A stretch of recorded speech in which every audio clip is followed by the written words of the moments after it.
अति निशाशक्त अवस्था थिबा जने युवक जगतसिंहपुर जिला नाउगां मेडिकल परिसर में डाक्तर और मेडिकल कर्मचारी को अश्लील भाषा गालीगुलज करने सहित आक्रमण उद्यम करिथिला। एही समय रे सब दृश्य स्वास्थ्य केन्द्र रे लागिथिबा सीसीटीवी रे कैद होईछि।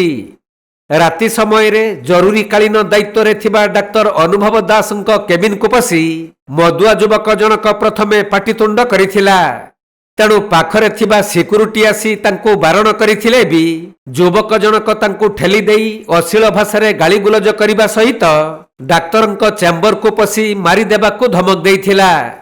एही घटना को नहीं डाक्तर अनुभव दास नाउगां थाना रे लिखित अभियोग करिसंती।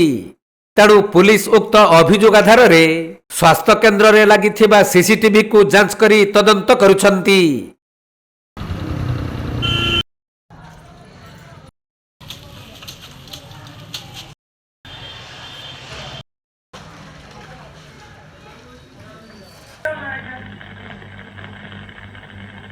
जगतसिंहपुर जिल्लारू वैष्णव रावल रिपोर्ट, कोणार्क लाइव।